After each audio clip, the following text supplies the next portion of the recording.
Hi, everyone. This is Miss Gilmore, and this is my first flipped video lesson for seventh grade social studies. And I'm calling this Back Porch History because I'm on the back porch. It is the only place that I can get some peace and quiet.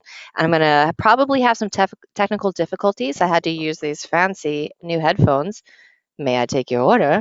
In order to get good audio quality. Now, the beauty of this, if you ever want to slow your teacher down or stop, you can stop the video at any point, rewind if you need to watch it. But the main point of this is to get the information by taking notes that you can use to review our first unit, which is the age of exploration. So kind of let's start out with are the essential questions. What are the things that the questions that we're going to be examining through this unit? So the first question would be what forced the Europeans to discover new trade routes? And then what factors influenced them? Why did they do it? Did they have to do it? And what was the impact of competition for resources? And then also, you're going to learn about Prince Henry and the impact of his school of navigation and what it had on the age of exploration. So keep these questions in mind as we go through some of the basic information on the age of exploration. So why explore? Because the Europeans said, we want some more, basically. Before the age of exploration, this is how Europeans traded. So remember the time period we're looking at. And around 1453, trade in Asia stopped. That is because the Turks, remember the people from the Ottoman Empire, you learned about that last year probably, in capturing the city of Constantinople. And by doing that, they took control of the Middle East. So they closed the trade routes between Europe and Asia. So they were kind of forced to, because of the control of the trade routes, they were forced to find a new way. That was part of the motivation. If you can't get through one way, you go around and you try to find another way. So another reason why they wanted to explore was, the Ottomans, the Italians, they controlled much of these trade routes. So in order to do it, it was expensive and it took a really long time. This is before we have all of our modern forms of transportation. So, as Yoda said, time for that ain't nobody got. We want to get goods, we want to do it quickly, we want to be efficient. So, again, that is part of the motivation to find new trade routes to Asia as well. Some other reasons. There's always a complicated web of reasons when you look at motivations. Well, they also needed more goods from Asia because the demand went up. People were using more, just like in today's modern economy. The greater the demand, you need to increase the supply. It's called supply and demand. So that was part of their motivation. Another reason for exploration was they wanted to get there faster. They wanted to get there without spending so much money. So they wanted to be essentially efficient. They wanted to do it quicker and to spend less money in order to get the goods that they wanted. But they had another reason. They also wanted to spread their religion, the European religion of Christianity, as a way to proselytize and kind of spread their religion across Asian continent. But you look at humans and why we do things, humans are competitive. And so a lot of it, just like the space race, which country was the first to send a man on the moon, and all the other areas, space exploration is a great modern day example of competition and how that kind of fuels the desire to be the first country. They all wanted to be the first country. The individuals wanted to be that first person to claim that flag and to have that notoriety of being the first explorer.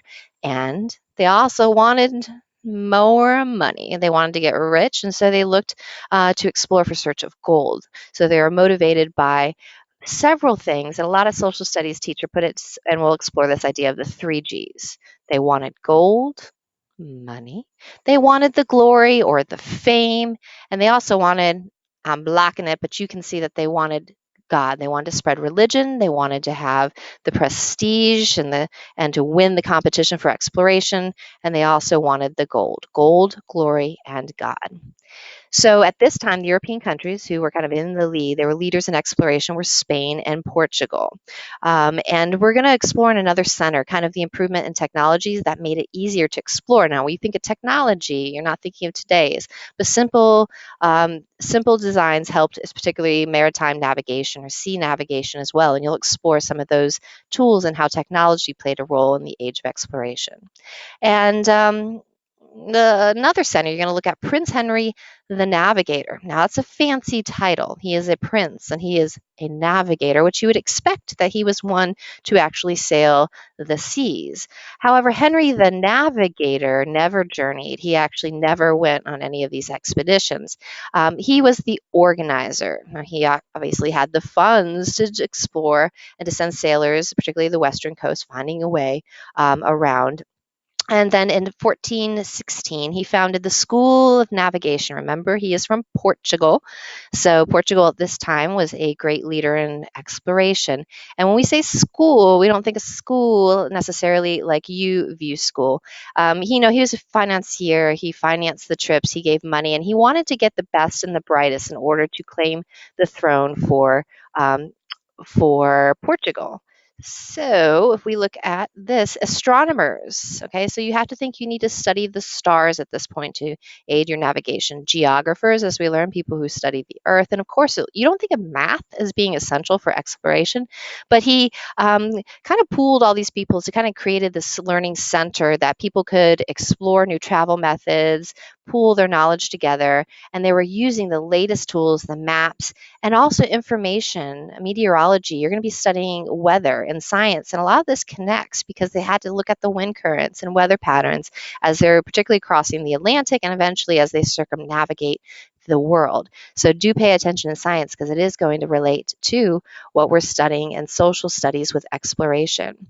So let's kind of review these essential questions that we're going to continue exploring in a little bit more in depth and that we talked about and touched on today. So what barriers, what stopped Europeans and they had to then find a way around? What factors, what was the influence? Think the three G's. And what was the impact of competition for resources, supply and demand element? And then the readings you're going to be doing on Prince Henry and his school of navigation, what was the impact?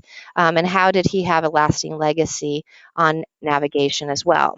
And these are some understandings, some things that we hopefully will explore and know by the end of this unit.